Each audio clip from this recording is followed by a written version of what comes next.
All right, we're ready. All right, thank you. Will you send the recording to the attendees of the meeting, just in case we We'll follow up afterwards. Thank Yeah, you. get. we'll hook you up, Parley. Don't worry.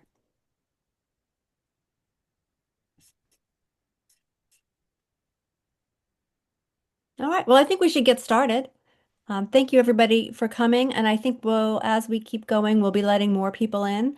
But I want to welcome you to our training, having tough conversations that have real impact. My name, for all of you who don't know, is Kristen Evans, and I am the Director of Policy at ABLE. And ABLE, New Hampshire, is a disability justice organization, and we fight for the civil and human rights of adults and children with disabilities in New Hampshire.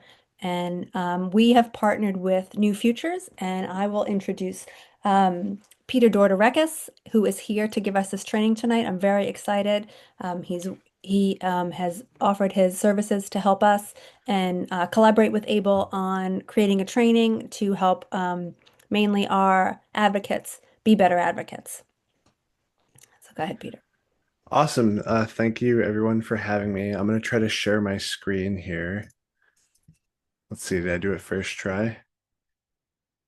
Okay, cool. So like Kristen said, my name is Peter. I work at New Futures. We'll talk about who New Futures is in a minute. But today we're going to talk about tough conversations with real impact.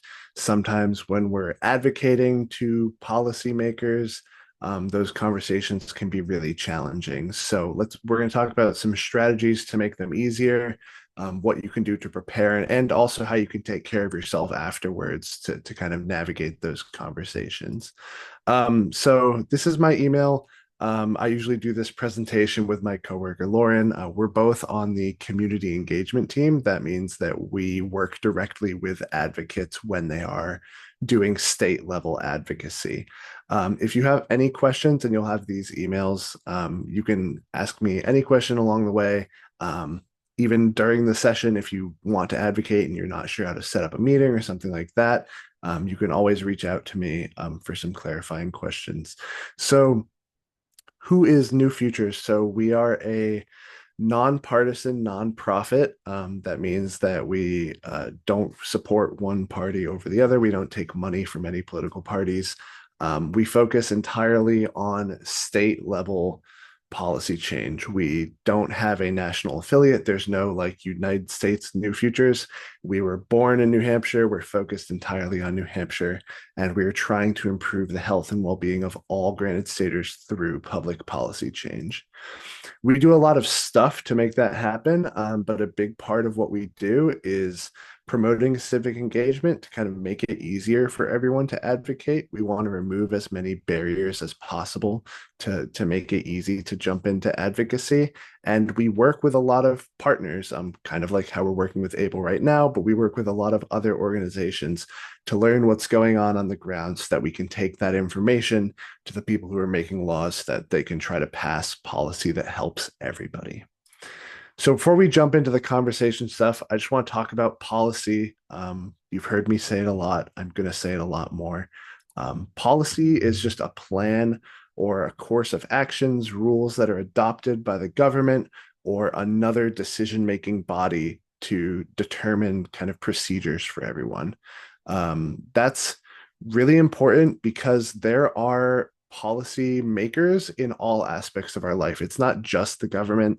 There are people setting policies in our families, in our communities, at your job, maybe, or at school. There's a school board that makes rules. So it's important when you're advocating to know that you're advocating to the correct policymaker. Today, we're mostly going to be talking about legislative policy, like laws. So the policymakers we're going to be advocating to are our local legislators, but all of the skills we're going to talk about today apply to all of these places too. So our state legislators, if you don't know, they're mostly volunteers. We do pay them, but we only pay them $100 a year. So it's not their main job. They also don't have any research staff helping them. State senators have like staffers that will answer their phone and set up appointments for them. But there's nobody that is helping them understand all of the bills that are coming across their desk every year. So they really rely on the people that they represent to tell them how that bill is going to affect them. They really like having meetings with their constituents so that they can understand what's actually going on, because they're just regular people, so they can't be experts in everything. There's also 424 of them. There's 400 state House representatives, 24 state senators. That breaks out to about, they represent 3,500 people on average. That makes them very accessible. There's a good chance that you have already met your local legislators, your state rep that represents your town or district. And there's a good chance you'll continue to run into them at places like the grocery store or town hall. So when you do see them, it's important to remember that they are also living their regular life and they have all of their personal experiences that brought them to where they are. So when we're talking about advocacy, I want to be clear that advocacy is a bunch of stuff. It's any action in support of a cause. It's not just coming down to the state house and testifying at a public hearing. There's so many other things you can do that are considered advocacy. And there are really two big kinds of advocacy. There's individual advocacy. That's when you're advocating for something that is going to affect you and your life and only you and your life.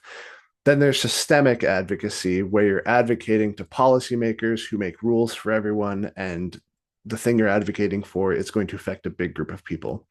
We're going to focus on systemic advocacy because that's the flavor of the presentation today. However, like I said before, any of the skills we're talking about can apply in both places. So if you're a really strong individual advocate, you'll probably be really good at systemic advocacy too, and vice versa.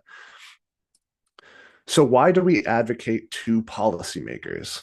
Some things to remember is that legislators are people too. They have their own sets of lived experiences that brought them to their beliefs, and they have arrived at those beliefs the same way that we have. They receive information from the news, from other people in their political party, and from social media, just like you.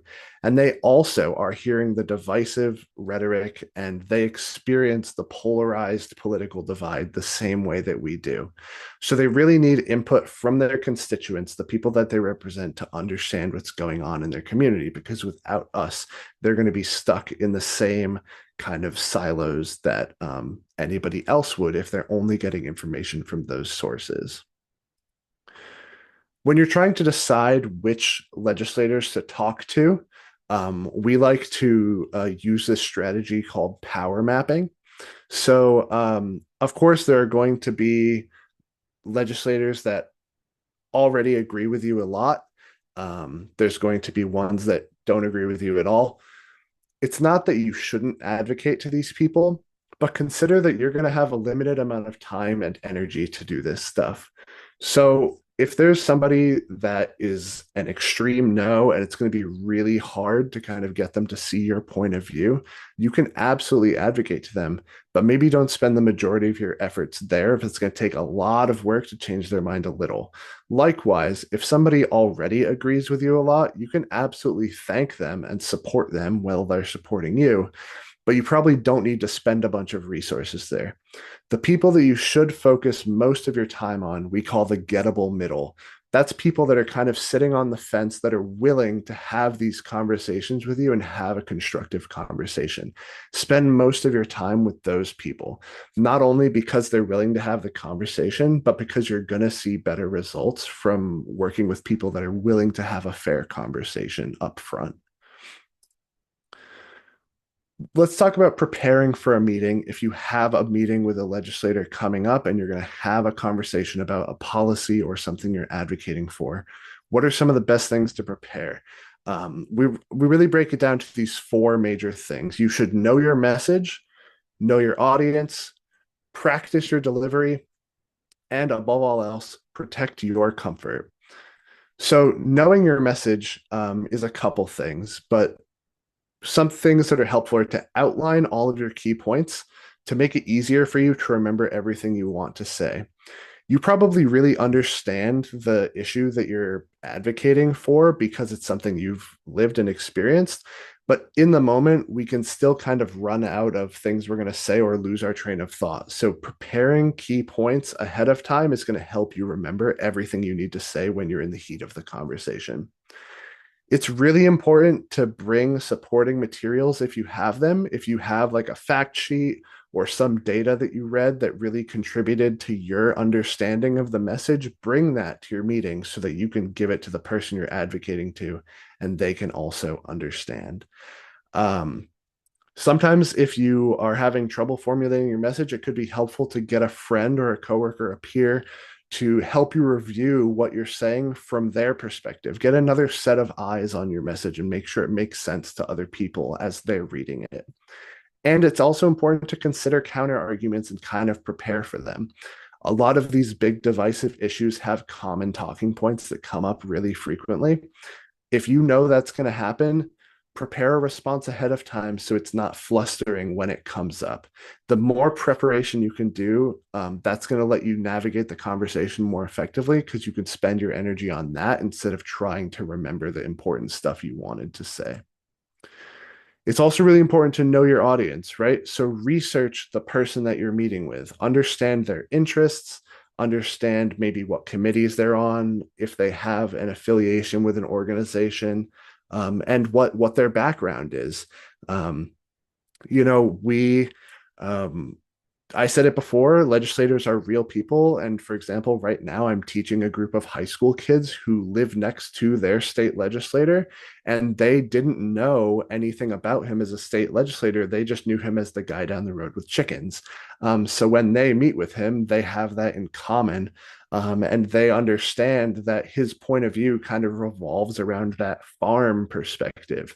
And they only know that because they did research on who he is outside of who he is as a legislator or a politician. So then once you know who they are, try to tailor your message to their values to try to find common ground. You're not doing this research just because you're interested. You're doing it so that you can try to find something you have in common so you can start the conversation there. When you start with something that you agree on, even if it's kind of separate from your main argument, it'll still help everybody view each other as on the same page. And anything you can do to make the conversation friendly is going to help. When you're examining their viewpoint, when you're looking into who they are and they're telling you what they care about, it helps to actually care to understand what their experiences are. You know, we shouldn't just be listening to like counter what they're going to say. We should genuinely have an interest in what experiences brought them to their viewpoint.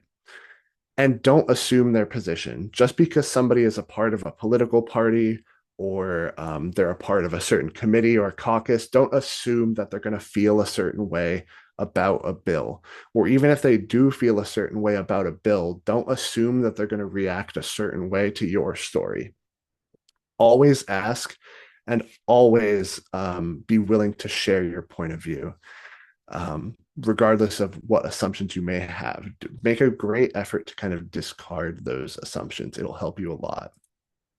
Practicing your delivery is very important.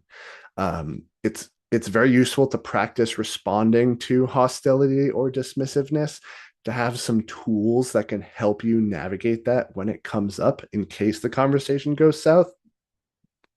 You can also rehearse de-escalation phrases, redirection tactics. We'll talk about some of those a little bit more later. But make an effort to not take disagreements personally. When you're practicing your delivery, you can anticipate that there will probably be people that will disagree with you, especially if you know you're walking into a challenging conversation. That being said, if you can separate who you are as a person from the disagreement and separate who the legislator is as a person from the disagreement, you can contain that disagreement to the conversation and then continue having a productive relationship, even though you disagreed about this one thing. Protecting your comfort is also very important. If you bring support by including your friends and allies in the conversation, you'll feel more comfortable not facing a challenging conversation alone. If you have a plan for exiting the conversation early, even if you're not going to use it, it'll still make you feel better knowing that you have an out if the conversation becomes too heated or volatile. Likewise, knowing the security situation of any in person meeting and who to alert if a problem arises can feel really important too. That doesn't mean that you have to be worried about security necessarily. You shouldn't necessarily feel unsafe meeting a legislator at a coffee shop. But knowing who to alert if there is a problem will help you feel more safe approaching a challenging situation so that you don't have to worry if the situation does go south in the moment. And the most important thing, spend plenty of time participating in self care after the meeting, even if it goes very well. We often think about self care as something you do to repair yourself after a situation goes bad. You should still take care of yourself, even if it goes completely successfully. And in fact, you may want to celebrate a small win, like having a difficult conversation, especially if you can make it go well. So when you're starting the conversation with a legislator, once you decide you're going to have this meeting, there are really these three big things that are going to help you establish like a meaningful conversation. Start with a respectful approach. It's really important to address legislators formally with their title, call them representative or senator. If you run into them at the grocery store or even at the state house outside of a meeting, don't jump in hitting them with talking points. Ask if it's a good time to have this conversation. They might be on their way somewhere. They might be busy right now. If they are busy, ask to schedule a meeting and be prepared to reschedule a meeting just in case they do have a really busy schedule this week. And at the end of the day, you always have to be prepared to be told no, take that on the chin and move on.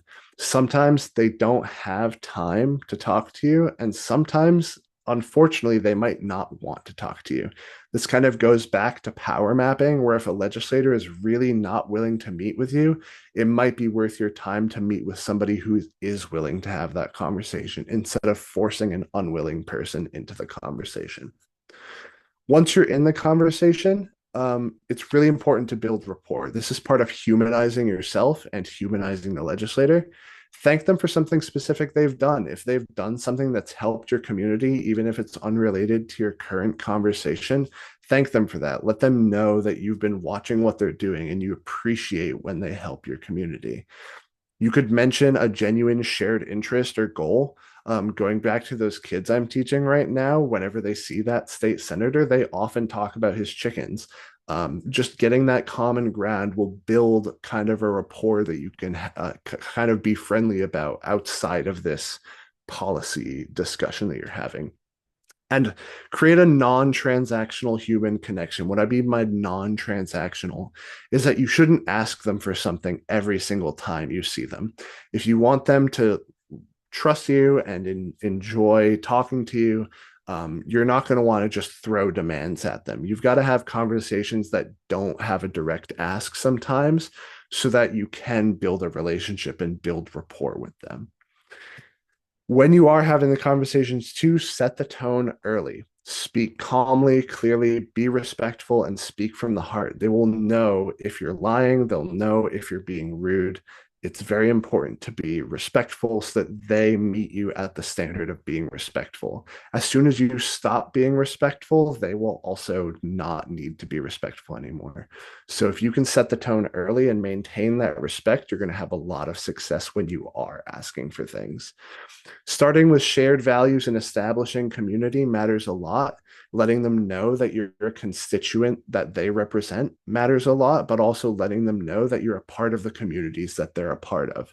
If they represent a town that you live in, letting them know that you exist in that community and that you consider them part of the community matters a lot. And even in the face of rejection or denial or disrespect, it's still really important that you maintain respect. That's the only way to keep the conversation going. If both of you end up disrespectful or antagonistic to each other, there's no way for the conversation to continue. But if one of you can maintain respect, there's an opportunity for that door to stay open, even if the conversation does kind of go south. So timing and frequency of these meetings can be really important. So I want to just throw some things out there about that as you are setting up these meetings. Engaging during the session, during the legislative session. If you don't know, the legislative session takes place between January and June. That's when bills turn into laws. If you can schedule meetings before hearings and votes, that will help them make their vote correctly. You can also reach out as part of a coordinated campaign with an organization. Maybe there's a group of people in like a support group that you're part of that wants to advocate on a specific bill. You can reach out as a group in a coordinated way to try to like have the conversation all at once. Timing that together can be really effective. It's also really important, however, to engage during the off season. Remember, the legislative session is only 6 months out of the year. There's a whole other half of the year that you can still talk to these people, even if you are not necessarily having a direct ask about a bill. You can still have a relationship building meeting with these legislators. Oh, and I see your question in the chat. We're going to get to that later, but I will answer that.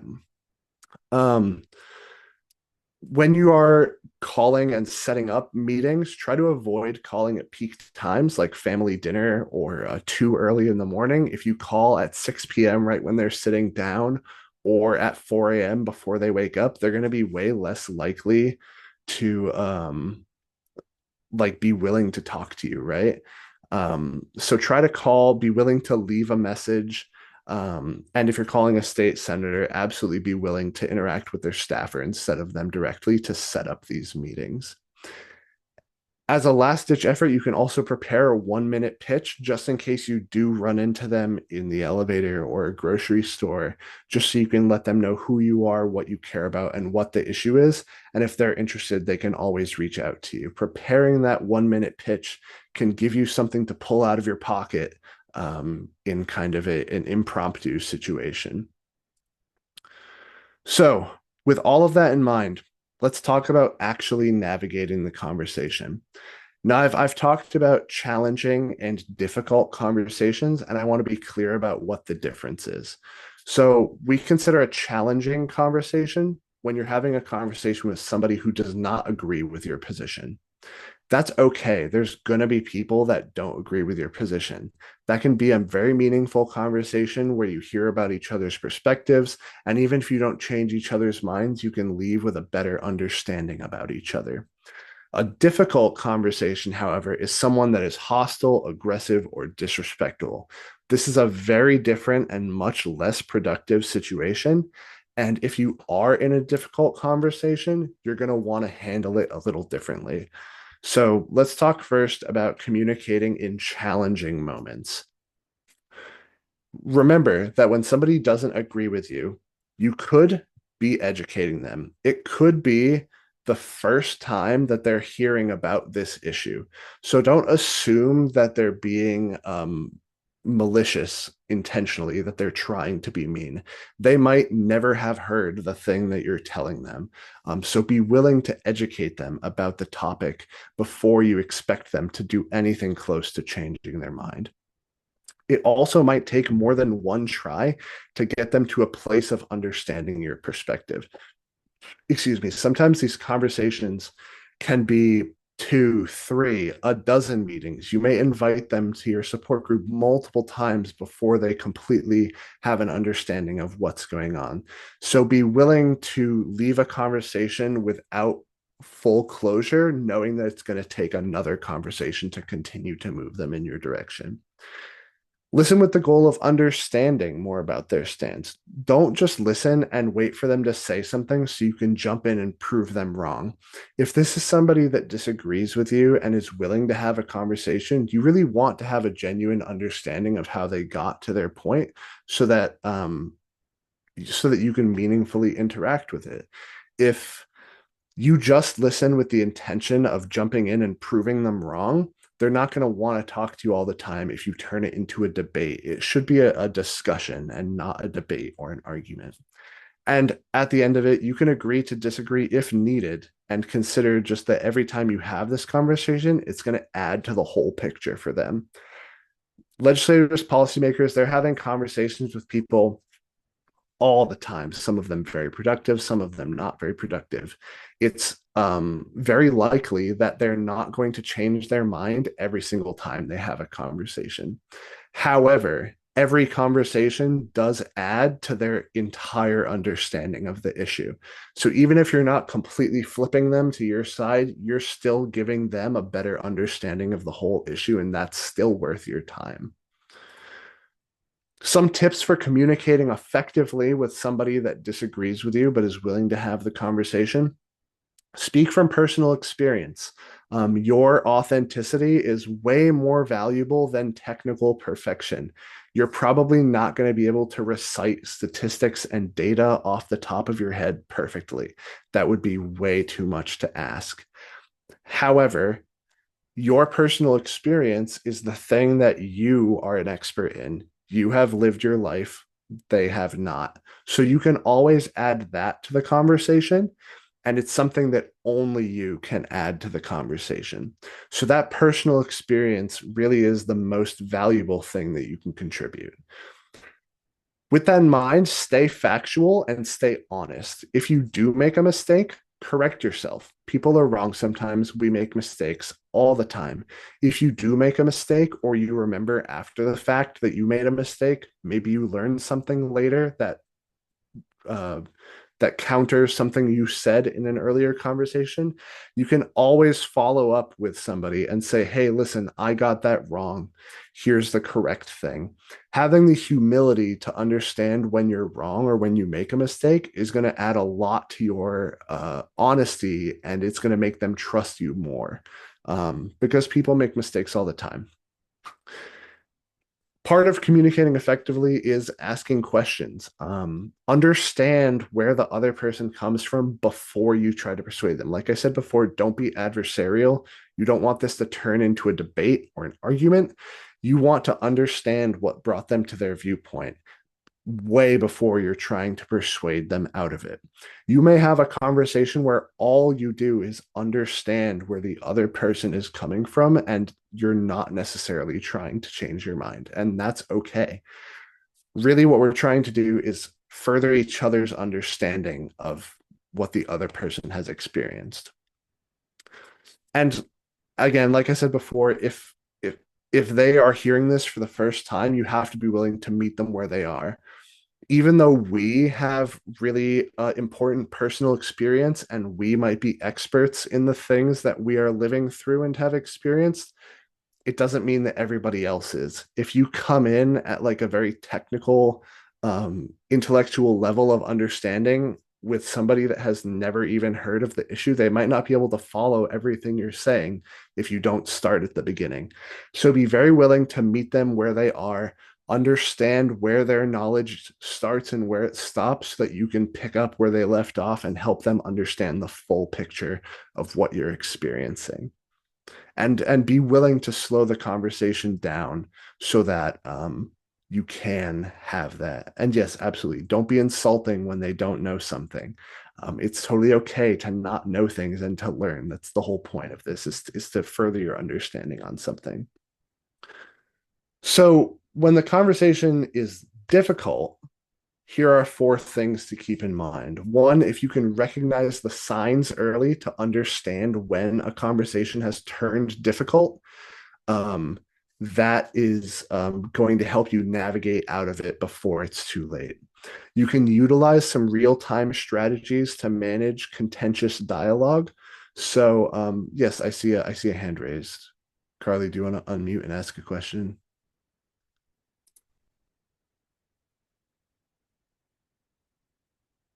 I don't know how to unmute you. I'm sorry.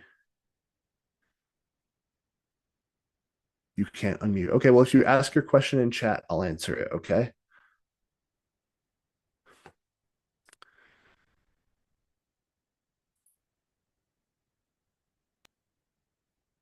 Hey, how are those who can't always read the room or don't pick up on those cues? How are we supposed to know what the signs are? Because somebody might interpret as hostility, but we might look at it a different way. And I have this insufferable habit of being very unfiltered and blunt with my honesty. And while several state representatives have said that it's a breath of fresh air, and in a difficult situation, that might be misconstrued. So I don't know how to tell one from another. I'm going to talk about that next. I'll talk about specific examples of how to understand when it has crossed over into difficult territory. That's the next slide. Just perfect timing on that question. Scott, you have a question too? I don't know if you're able to unmute. I'm sorry. Like for example, when I brought up my issue about the homeless encampment to one of my elected officials, she goes, "You know how I stand on that issue. You know I stand on that issue.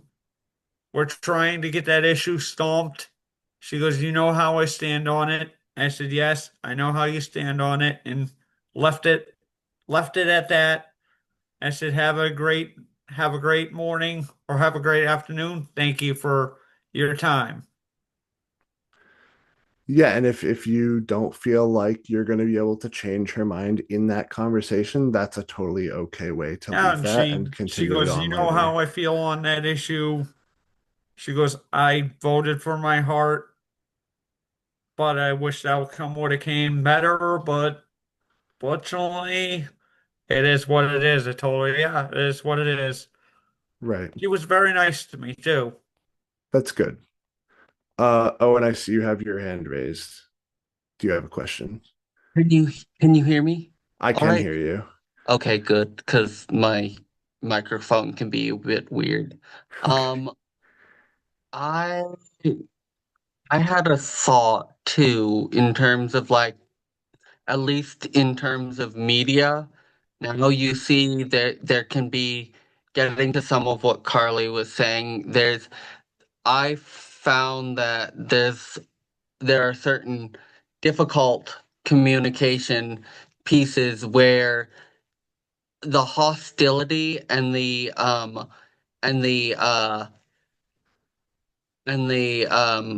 sort of uh, other signs are much more hidden in terms of like politeness as a way to sort of goad the person into uh the advocate of becoming hostile, visibly hostile.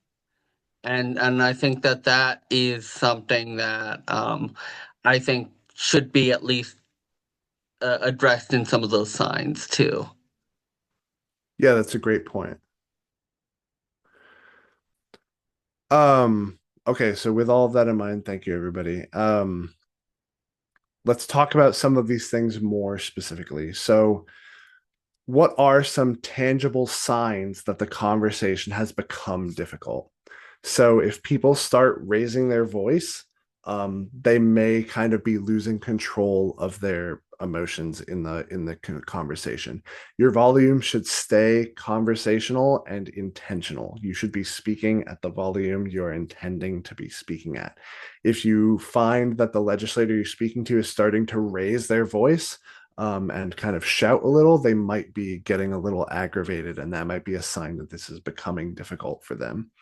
If they start being dismissive, and I don't mean just saying, like in Scott's example, you know how I stand on that. This is one step further than that. If they say something like, well, that's not really so important, is it? Or something like that, and they're dismissing your problem altogether, that is a sign that they are now perceiving this as difficult, and you might want to approach this a little differently.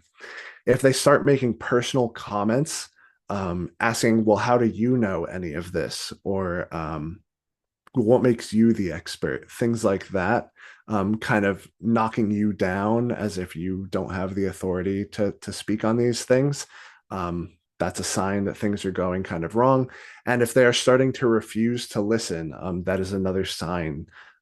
If they say something like, I don't want to hear this right now, or you've been talking for a while, can you just move on? Those are kinds of signs that the legislator is having a difficult time in this conversation. And if you start to notice this in yourself or your peers, you may want to kind of recheck yourself and ground yourself before you continue. Once a conversation starts to get to this point, it stops being productive. So everything we do is to try to prevent the conversation to getting to this point, because once you're here, it's really hard to come back. At this point, it's just very important to now start utilizing strategies to manage the results of the conversation so everybody stays safe and happy. So here are some strategies that we use to kind of collect ourselves if the conversation has become difficult. You can just not respond immediately. You can breathe before responding. Sometimes we, kind of have this instinct to respond as fast as possible. And you don't have to do that. You can take a couple seconds and breathe, collect yourself before you respond. Think about, what you're going to say before you say it. That can be very helpful. Listen first and respond later. If things start to turn into a debate or an argument, you don't have to contribute to that debate or argument. You can let them state their side and then guide the conversation either back into a discussion or kind of close it off and be done. You really don't want to contribute to the fighting or arguing. You can use reflection to try to help them understand that you're hearing what they're saying. If they start getting really heated or emotional, you can say, like, I hear you saying that this is happening, or I understand that you feel this way and I feel this way. Validating that they're having these big feelings, and that it's okay to have those feelings. And then you can also emphasize your shared values to try to drive them back to that point of the beginning of the conversation where you have kind of established this like human thing with each other, that you're both kind of regular people that have different viewpoints. Trying to re-emphasize some of the things you do have in common can try to reaffirm the humanity in both sides and kind of bring everyone back down to a base level. Here are some helpful phrases that can help you kind of navigate out of a more difficult conversation. Saying, I think we have to agree to disagree. Again, like Scott's example, that is a very good way to kind of close off a conversation before it becomes difficult so that you can continue it later. Saying, I hear your concerns, helps them understand that you're not refusing to listen to what they're saying. Validating their concerns is going to make them feel heard too. Saying, here's my experience, kind of puts the onus back on you and gives you back the power to explain your story. If you are telling a personal story that is like a really difficult experience that you've had and you're trying to relay that experience to a legislator, and they're kind of like arguing about what actually happened to you, you can say, well, this is my experience. I actually went through this, to revalidate what you're saying. It's totally okay to say, I don't think we'll resolve this today. Maybe you're not going to come to a firm conclusion in this conversation, but saying, maybe we won't resolve this today, but we can take a break and have another conversation on a different day, is a great way to kind of pause so that you can refresh and continue the conversation without the kind of built up hostility that may have happened. Saying, I appreciate your perspective, again, will help the other person understand that even though you might not agree, you appreciate getting the extra viewpoint that you may not have had earlier. As we said before, just because you're not changing somebody's mind every time doesn't necessarily mean that you're not getting anything. It's still very valuable to hear other viewpoints. And then there are some other options like, let me think about this more. Maybe you don't have a firm answer to a question that they've asked, and that's okay. You don't have to have all of the answers all the time. It's okay to say, let me think about this more. Let me figure out what my actual thoughts are on this, and then I'll get back to you once I have firmer thoughts. So if things are getting really hostile, you have some options. If things have gone too far gone and you're not going to be able to bring the conversation back, you have to start to protect yourself at that point. You can always pause and step away temporarily or completely end the conversation. You are under no obligation to talk to somebody if they're being hostile towards you. When you do that, walk away respectfully. Don't match their hostile tone. If they're yelling or if they're calling you names, don't do that back. De-escalate by remaining calm, remain respectful, walk away, and kind of put a cap on the conversation. If you do experience inappropriate behavior, there are people that you can report it to. We'll talk about that on the next slide. And if you're online and you're getting comments, texts, or emails from somebody that you're having a conversation with, you don't have to respond. Instead of stoking the flames and having an argument in Facebook comments, you can just leave them on read and not respond, and that's totally okay. You have to be able to protect yourself and your emotions. So if you are having a meeting with a legislator and they have abusive behavior towards you, you can submit complaints to leadership. You can submit complaints to committee chairs, the Senate president, or the House Speaker. And those leadership members can reprimand and remove legislators based on their behavior. So they have some obligation to kind of be respectful to you, even when they're disagreeing. Make sure that if things are truly abusive, that you are reporting these things, so that appropriate action can be taken. So once you have the conversation, how do you build a strong relationship, right? You want to keep having these conversations if they're going well. So what can you do to build a strong relationship? Here are some keys to success for that. You want to be consistent and trustworthy. You want to show them that you care. Making yourself human and making your story human and keeping the future in view are going to help you maintain that strong relationship with this policymaker.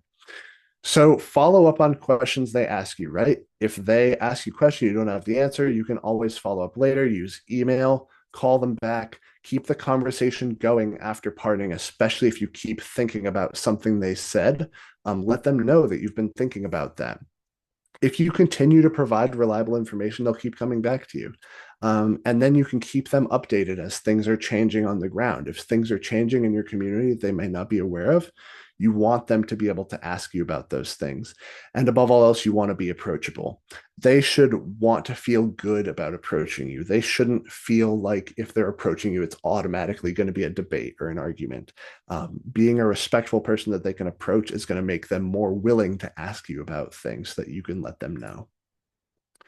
Show them that they care about things they've done. Again, if they do something positive, if you have a good conversation that results in them taking an action that helps you or your community, let them know that you're very appreciative for that. Give them examples of things that have been helped by their positive actions so that they feel good about doing it and they will continue to do it. If they do something that you're confused about, you can absolutely ask them to explain it. And even if you don't agree, it'll still show them that you're paying attention and that you do care about what they're doing.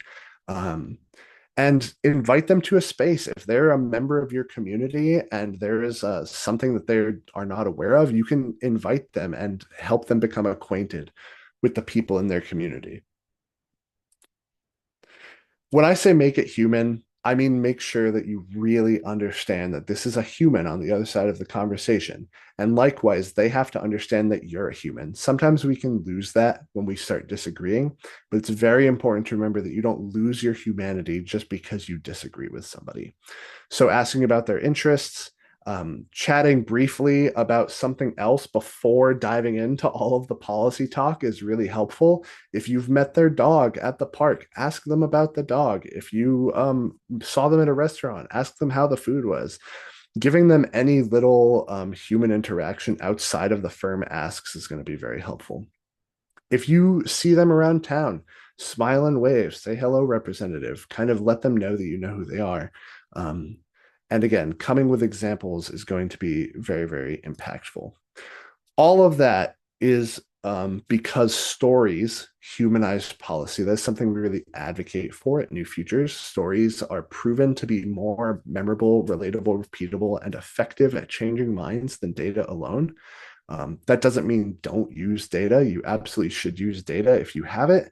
However, your personal story is the thing that is going to change their mind. So that should be the focus of your conversation, to kind of contextualize all of that data, and help them have real tangible examples of how these things happen. And after your conversation, give them some meaningful follow-up. Send them a thank you for giving you their time. And if you promise them information, you can send that to them. Ask them explicitly to stay connected, maybe on even other issues, or if there's an event you invited them to, ask them to come to the event so you can see them again. Give them something to keep them strung along, and ask them directly if you can count on their action. That will help them stay engaged with you as time goes on. So, after all of this, you still have to take care of yourself. I want to remind everybody of the 7 main avenues of self care. It's very important to reset yourself after this stuff, again, even if it goes very well. And there are so many ways to engage in self care. Emotional self care could be something like journaling or sharing gratitude. You could do physical self care by being active, or sleeping if you're super tired is self care, staying hydrated, getting a massage. You can do mental self care by reading a book, solving a puzzle, maybe playing a board game. If you need social self care and you're feeling burnt out, you could call a loved one or cuddle with a furry friend if you have a pet. Spiritual self care like meditation or yoga. You can have practical self care by tidying your living space or restoring your body. And of course, there is professional self care by taking time to take breaks during your workday or taking a sick day when you need it, especially if you've done something really difficult like this. So, all of the important takeaways from this conversation. Remember that respect, authenticity, and boundaries are going to be the things that keep you safe and happy. If you can maintain all 3 of those things, even the difficult and challenging conversations are going to be worth your time. Showing up is success. Even if the conversation doesn't always go the way you wanted, it's still worth having the conversation. You can empower yourself with confidence and preparation. The more prepared you are for this conversation, the better your results are going to be. And remember that advocacy is influence over time. You're not going to flip people every conversation you have, and you're not going to get instant wins. Enacting change can be kind of difficult. I love this iceberg graphic because sometimes all we see is the iceberg that's poking out of the water. Sometimes all we see is the successes and failures, but there's so many things that go into enacting change. It is a marathon. It's not a sprint. It's going to take some ongoing vigilance. It's going to take some time. So celebrate every single victory. Again, if you have a conversation, that's worth celebrating. If you do something like go and testify at a committee hearing, even if it doesn't go the way you want, you still put in the effort to do that hard thing. So it's very important to kind of celebrate that. And remember that there are so many organizations that are here to support you in your advocacy. You have a wonderful group here at ABLE. New Futures is super willing to support you. If you ever need help with any of these things, you can always reach out and ask us a question. And that's all I have for this. So I'm going to put up this evaluation. I'm going to drop the link in chat. If anyone has time to take this evaluation, let me know how I did and how you feel about this presentation. And then I have time for questions if anyone has any questions that were not answered during the presentation.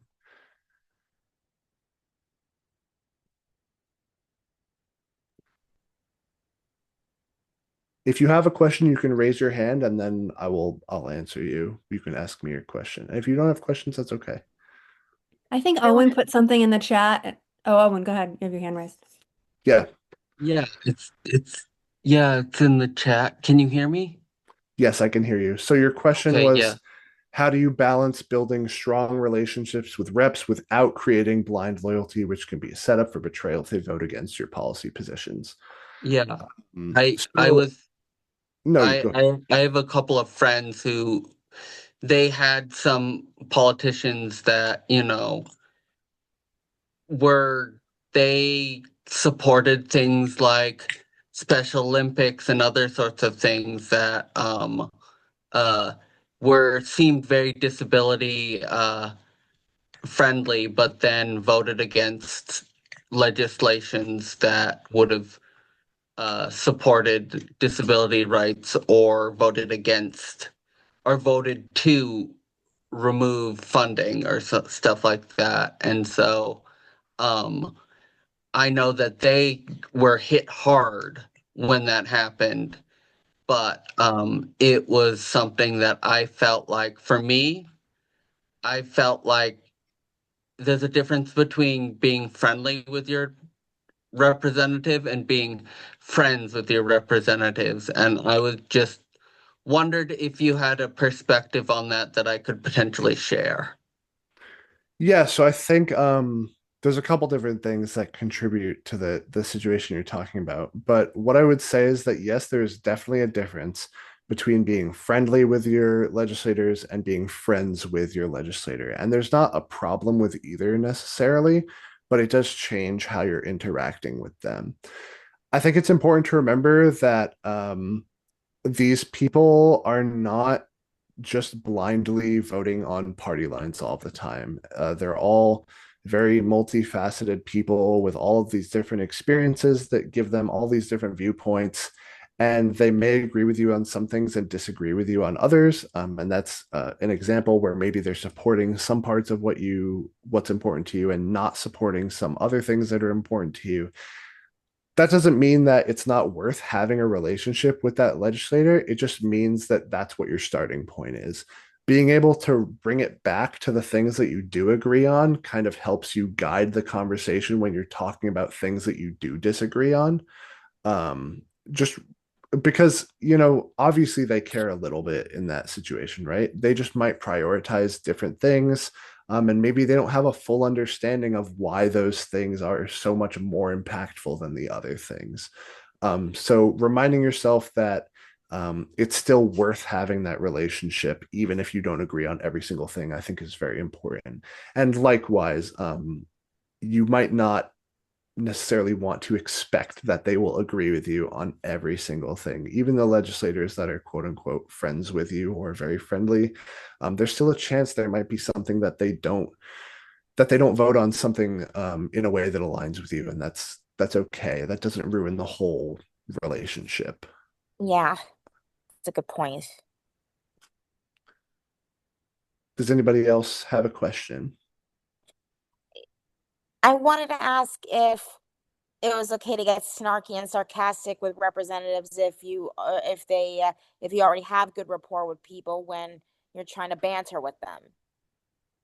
Well, I Because think there's a difference between friendly banter and just like being rude, and I think sarcasm is really difficult sometimes because if it's not going to be received well, it's really not going to be received well. yeah, Um, because usually when I'm brutally honest, when I'm around Representative Gabby Grossman or Heath Howard for that matter, usually they usually and just people in general, usually when I'm brutally honest like that, people most of the time just laugh. And most people just laugh because they see it as a breath of fresh air. Yeah, and on a person to person basis, maybe some legislators would be more or less okay with that, but I think generally it's probably safer to stay away from like snark, which can be kind of rude sometimes. But um, if they're laughing, I think you're probably safe. I wouldn't like super worry about it. I would just say that if you notice yourself starting to go to that place, maybe dial it back just in case until you have a really good relationship with that legislator and you know for Mm, certain that it's not going to be received the wrong way. yeah, For once you because have less of a relationship with, you can't know, right? yeah, because I mean, there are times where I imagine myself having a difficult conversation with people who are against supported education, and if they were to ask me what would I know about it, my response would be like, well, yeah, I was a supported education student. What did you expect? Right. And if that's I a don't mind throwing a barb legislator. at hostile people if it gets them to shut up, but I feel like then as soon as I hear that, I was like, it'd be like, oh, they'd be like, oh, guess I've eaten some humble pie. Right. But once the conversation gets to that place, it's a lot harder to dial it back. So I guess that's what I would say is that if you do find yourself going to that place, know that it's going to be really hard to take back that level of snark if it does come up. Once you go to that place, you're kind of in that place. Yeah, I mean, So after that, I would just walk away if walk away after dropping that bomb on them and just force them to stew in their humiliation. Yeah, and that's certainly like a way that the conversation is going to go sometimes. But I would say if you want the conversation to continue, that's probably not the best strategy. I know, but sometimes I just like seeing hostile bullies embarrassed at their own ineptitude. I think that's fair. All right. That Well, I might want to be for thank you, face. Peter, for That coming might be for again. Facebook Reels. Go ahead. Owen might be onto something with that, but Thank you again, Peter, for coming. I think this is very helpful. Can we get copies of Yep. the recording and the We're- slides just in case like Shauna Sousa wants any Yep, information? we Just recorded it and we're going to send it out. And if you have any follow-up questions, just reach out and we can could you address send them for it you. to Plus Company Shauna Sousa maybe? Yep, I think so. If you need, if someone wasn't here, just reach out and give me their email and I can send it to Yeah, if you everyone. don't mind sending it to Shauna Sousa, Shauna S. Sousa at pluscompany.org, I believe it is. Okay. All right, S. great. Sousa, yeah, S. Sousa at pluscompany.org. Okay. All right. Well, thank you so much, everybody. Don't forget to You're vote welcome. tomorrow if you have an election. And thank you, Peter, so much I don't for. think there's an election in my hometown. It's But only 11 cities, so it might not be. I don't think it's Bedford. I think you're yeah, good. Bedford doesn't really count as a city when